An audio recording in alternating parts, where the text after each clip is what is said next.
So I actually gave my friend the options and was like, hey, what should I make this month?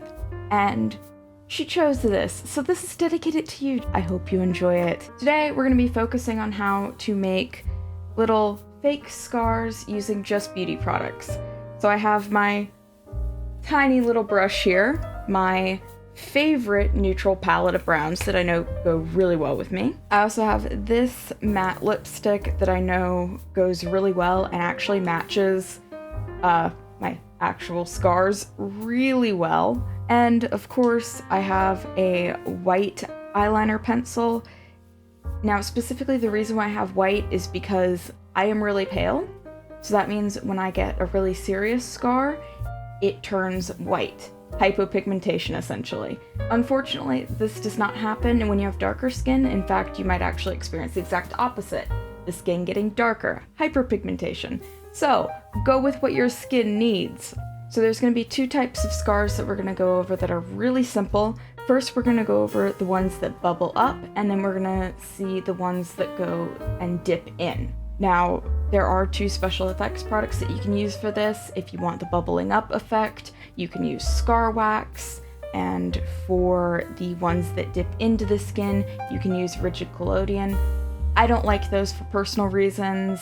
If you put rigid collodion on an area of your skin, one, you have to have a lot of, fat flesh for it to actually cut in and stretch the skin. Also, if it's a hypermobile area, that rigid collodion is going to peel right off, and I don't love that. With scar wax, I've never used it personally, but I know a lot of people complain about the fact that it peels up and they can't get it to stick properly.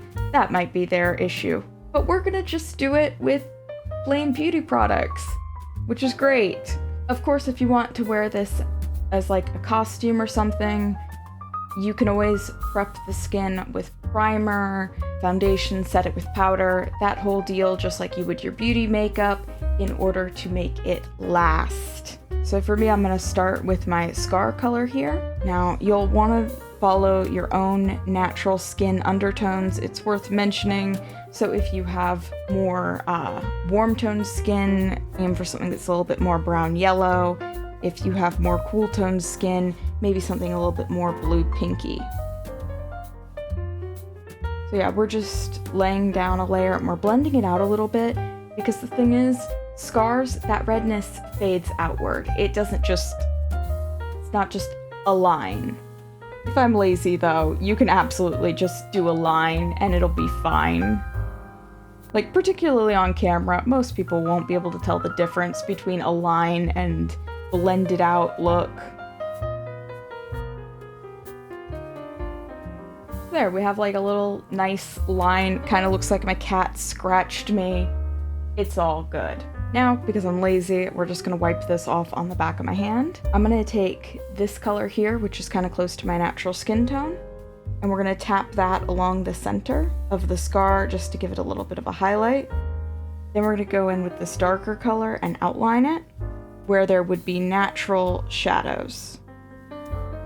And it does not have to be neat. I'm gonna go in with a little bit of this darker color too, just really close to that initial red line. See, it's already starting to get that 3D look. And take a little bit of that white. And here is kind of a thick area, so we're gonna tap that in to give it a little bit more of a high look.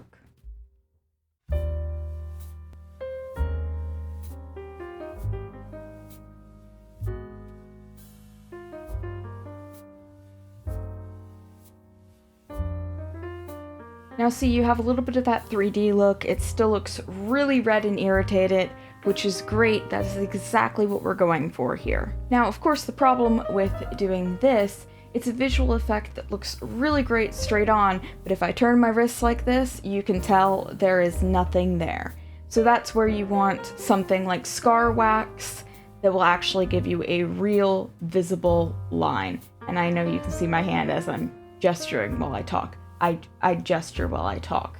Get over it. So now for a deeper scar. These I find really fascinating. So we're gonna go a little bit more in depth here. So I'm gonna make this a little bit wider because a lot of the times you have to think about how you get scarred as well. If the scar is able to close and scab up, you'll get more of that risen up scar. If it can't close, it has to meet in the middle, which causes that little gouge. It's really cool.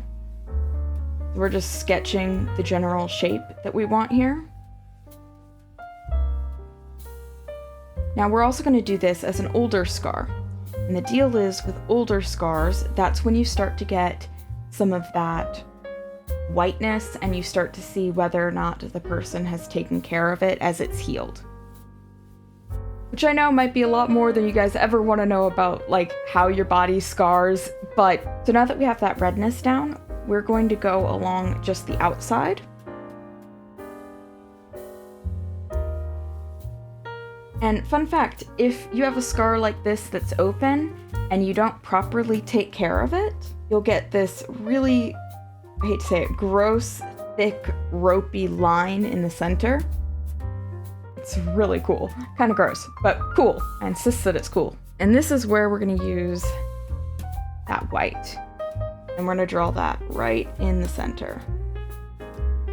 I'm going to use my brush because I know this is a pretty nice cream-based product. Just spread it a little bit, and then we're going to go over with that white right in the center.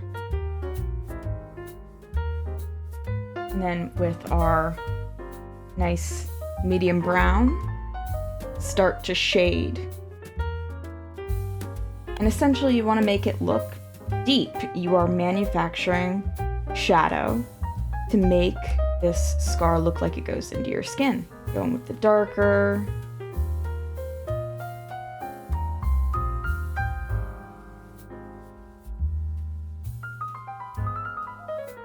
That kind of just looks more like a wound now. So we're gonna go back in and bring back some of that red.